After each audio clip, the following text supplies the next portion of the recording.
সন্ত্রাসবাদীক দমন করো, সন্ত্রাসবাদীক দমন করো। পাকিস্তান হুঁশিয়ার, পাকিস্তান হুঁশিয়ার, পাকিস্তান হুঁশিয়ার।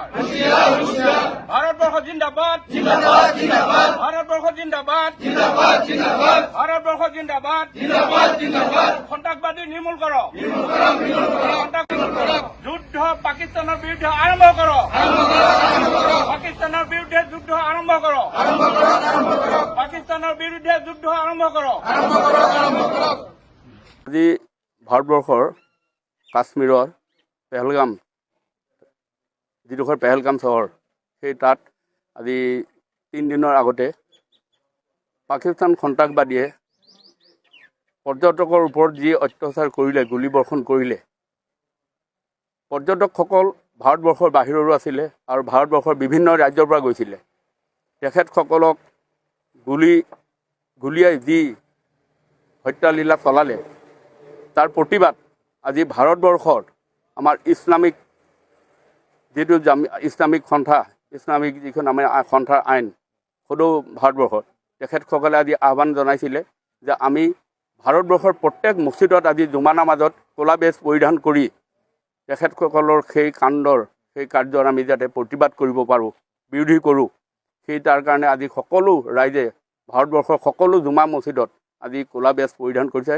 লগতে আমিও বালিপৰা, শোণিতপুৰ জিলাৰ বালিপৰাৰ পৰা আমি সকলো ৰাইজে আজি ক'লা বেজ পৰিধান কৰি বালিপৰা মছজিদত আমি জুমা নামাজ আদায় কৰিছোঁ। আৰু লগতে আমি পাকিস্তানৰ যি উগ্ৰবাদী, যি সন্ত্ৰাসবাদী, তেখেতসকলক আমি নিন্দা কৰিছোঁ। আৰু তেখেতসকলক যাতে আমাৰ ভাৰত চৰকাৰে পাকিস্তান চৰকাৰৰ লগত যুদ্ধ আৰম্ভ কৰি তেখেতসকলক দমন কৰে, যাতে ভৱিষ্যতলৈ ভাৰতবৰ্ষৰ ওপৰত যাতে তেওঁলোকে আঙুলি উঠাব নোৱাৰে, তাৰ ব্যৱস্থা গ্ৰহণ কৰিবৰ কাৰণে ভাৰত চৰকাৰক আমি অনুৰোধ জনাইছোঁ। আৰু পাকিস্তান চহৰৰ যিখিনি মানুহে ভাৰতবৰ্ষৰ কাশ্মীৰৰ পেহেলগামৰ নিচিনা ঠাইত যিটো কৰিছে, আমি সকলোৱে জানো যে কি ধৰণৰ কেনেকুৱা কাম হ'ল।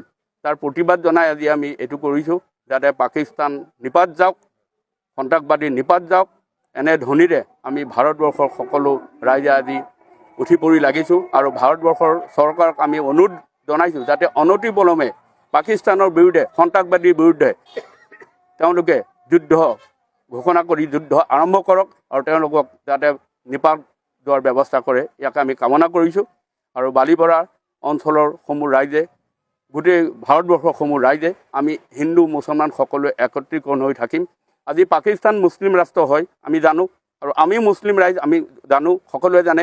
কিন্তু তেনেস্থলতো আমি পাকিস্তানে ভাৰতবৰ্ষৰ ওপৰত অত্যাচাৰ কৰিলে আমি সহ্য কৰিব নোৱাৰোঁ। যিহেতু আমি ভাৰতৰ স্থায়ী বাসিন্দা, আমি ভাৰতবাসী হয়। ভাৰতৰ ওপৰত দমন কৰিলে সি মুছলিমেই হওক বা আন জাতিয়ে হওক, আনেই হওক, আমি এইটো সহ্য কৰিব নোৱাৰোঁ।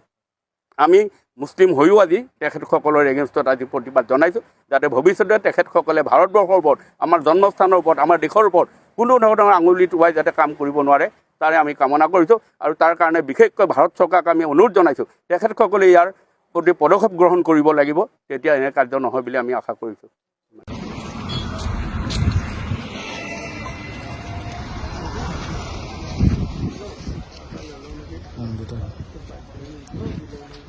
নালাগে ডাইৰেক্ট লৈ